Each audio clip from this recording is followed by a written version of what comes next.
Hello friends, welcome to my YouTube channel. Maths special में आपका स्वागत है। मैंने आपके लिए 4 प्रश्न उठाए हैं जो कि यूपी पुलिस में बहुत आते हैं, तो मैं आपको इन्हें करके दिखाता हूं। जैसे कि पहला प्रश्न है, पारस 40% कार्य 8 दिनों में पूरा कर सकता है, जबकि दीप्ति और पारस एक साथ दिन में 10% काम पूरा कर सकते हैं। तो कार्य को पूरा करने के लिए दीप्ति द्वारा लिया गया समय ज्ञात कीजिए। तो सबसे पहले, अगर 40% कार्य कितना 40% कार्य पारस 8 दिनों में पूरा कर रहे हैं, तो 8 दिनों में अगर पूरा कर रहे हैं तो कहीं ना कहीं 8 पंजे कितना हो गया 40। तो 5% जो काम किया जा रहा है, ठीक है। अगर 40% कार्य 8 दिनों में कर रहा है तो कहीं ना कहीं एक दिन में कार्य जो हो जाएगा वो 5% किया जा रहा है पारस के द्वारा, ठीक है। एक दिन में 5% कार्य पारस के द्वारा किया जा रहा है। तो कहीं ना कहीं अगर जबकि दीप्ति और पारस दोनों एक साथ एक दिन में 10% काम पूरा कर सकते हैं, तो 10% काम जब पूरा कर सकते हैं, जब दोनों 10% काम पूरा कर रहे हैं, ठीक है, और 5% कौन कर रहा है, पारस कर रहा है, तो कहीं ना कहीं जो 10 में से 5 गया, 5% जो वैल्यू आएगी वो किसकी आएगी, क्योंकि 5% जो वैल्यू आएगी वो दीप्ति की आएगी। तो दीप्ति अब कितना समय लेगी, तो हर एक कार्य अपने आप में 100% है ना, और दीप्ति का अगर देखा जाए तो 5% बैठेगा, तो परसेंट से परसेंट कट गया और 5 से 100 कट गया 20 बार में। यदि 20 बार में कट गया तो 20 दिन में, तो 20 दिन में दीप्ति जो है वो कार्य कर सकती है पूरा, ठीक है। अगला प्रश्न है, एक बल्लेबाज 18वीं पारी में 79 रन बनाता है। 18वीं पारी में कितने बना रहा है, 79 रन बना रहा है, और इस प्रकार उसका औसत में कितनी वृद्धि हो गई, 2 की वृद्धि हो गई, ठीक है, 2 की वृद्धि हो गई। पर 2 की वृद्धि तब हुई है जब हमारे पास 18वीं पारी आई, तो यानी 17वीं पारी में जो रन बैठे होंगे, तो अगर देखा जाए 17वीं पारी के हिसाब से देखा जाए, 2 बढ़ गया मान लीजिए, तो 17 दूनी कितना होता है, 34 होता है। और यहाँ टोटल जो आप रन बने हुए हैं वो कितने बैठे हैं, 79 रन जो बैठे हैं वो अपने आप में 18वीं पारी के बैठे हैं, और 17 दूनी कितना हो गया 34, ये उसका बैठ गया अपने आप में 17वीं पारी के हिसाब से। मतलब लेकिन अगर जो बढ़ोतरी हुई, दो की बढ़ोतरी हुई, तो 2 की बढ़ोतरी किससे हुई, 79 से बढ़ोतरी हुई, तो कितना हो गया, 9 में से 5 गया 4, और 7 में से 3 गया 4, तो ये कितना बच गया 45। तो 45 की आपका कितना हो जाएगा, 18वीं पारी का औसत हो जाएगा। यही आपका आंसर है। देखिए, सवालों को ज्यादा से ज्यादा छोटा करने की जरूरत है, क्योंकि पेपरों में ये छोटा करना ज्यादा जरूरी है। ज्यादा लंबा करेंगे तो समय गवा देंगे आप, ठीक है। एक प्रश्न ये भी अच्छा है, पूर्णांक 1 factorial 2 factorial 3 factorial plus dash dash dash dash dash 99 factorial.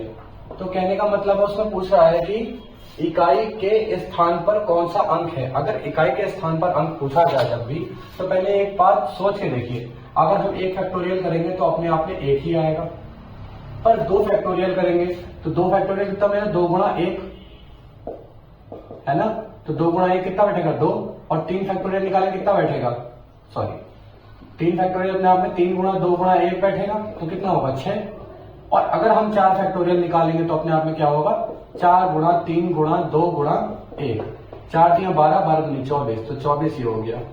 और अगर हम 5 फैक्टोरियल निकालेंगे तो 5 गुणा 4 गुणा 3 गुणा 2 गुणा 1 कितना बैठेगा, 5 और 20 3 60 दूनी 120, तो 120 तो ये हो गया, ठीक है।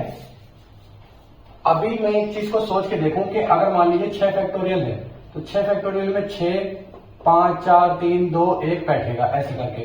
तो कुल मिला के 120 में हम 6 की गुणा कर सकते हैं, तो कितना बैठेगा 720। समझ में, अगर 720 बैठ रहा है तो आप ये सोच के देखिए कि सब में 0 बैठ रहा है, मतलब 5 फैक्टोरियल के बाद जितने भी बैठ रहे हैं वो सब में 1 0 बैठ रहा है।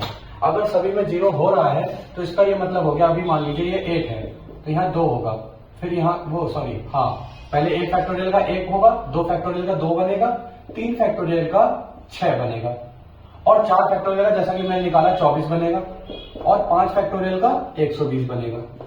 क्यों, अब मैं यहाँ 0 को क्यों देख रहा हूँ, क्योंकि 0 को बताता हूँ, इकाई के स्थान पर हम पूछ रहे हैं, अभी इकाई के स्थान पर 1, फिर 2, फिर 6, फिर 24, फिर 0 0 0 0 चलता रहेगा। क्यों चलता रहेगा? क्योंकि हर एक फैक्टोरियल में आप 5 का देख सकते हैं, 6 का देख सकते हैं, 7 का देखेंगे तो 7 से गुणा हो जाएगी, लेकिन 0 तो लास्ट में आएगा ही। तो कहने का ये मतलब हो गया कि अगर हम इन तक को जोड़ ले तो इकाई का स्थान हमें मिल सकता है। कैसे? 24 36, 30 और 2 32, 32 और 1 33, टोटल हो गया 33, और 33 में इकाई का स्थान कितना हो गया? 3। तो 3 इसका आंसर आ जाएगा। बहुत ही अच्छा प्रश्न है, ठीक है। एक अर्धगोलक पर, यह भी थोड़ा अच्छा सवाल लगा मुझे तो मैंने उठा लिया आपके लिए। एक अर्धगोले पर एक शंकु है, मान लीजिए यह अर्धगोला है, ठीक, ये अर्धगोला है और अर्धगोले पर एक शंकु है, शंकु बना दिया मैंने। यदि ग्लोब या शंकु की आधार की त्रिज्या r है, सवाल को समझिए कि यदि ग्लोब और शंकु की आधार की त्रिज्या r है, ये ग्लोब भी और ग्लोब ये हो गया आधा अपने आप में, और क्या नाम है, शंकु की आधार की त्रिज्या r है, तो इसको r मान लीजिए। दोनों अपने आप में r है, तो दोनों अपने आप में जब r हो गए तो कहीं ना कहीं ये तो r दोनों में कॉमन हो गया, उभयनिष्ठ हो गया। और ये क्या है अपने आप में? ऊंचाई किसकी? शंकु की, क्योंकि उसने कहा था शंकु की ऊंचाई h है। तो इस प्रकार ठोस आकार का आयतन ज्ञात कीजिए। ठोस आकार का आयतन मुझे निकालना है, तो कहने का मतलब हो गया एक शंकु का आयतन, दूसरा अर्धगोले का आयतन या ग्लोब का आयतन। तो शंकु का आयतन होता है, मुझे याद है, 1/3 पाई r² h, ठीक है। दूसरा ग्लोब का जो आयतन बनेगा वो बनेगा 4/3 पाई r³, वो होता है पूरे गोले का। तो आधे गोले का क्या बनेगा? 2/3 पाई r³, ठीक है। तो 2/3 पाई r³, ठीक है।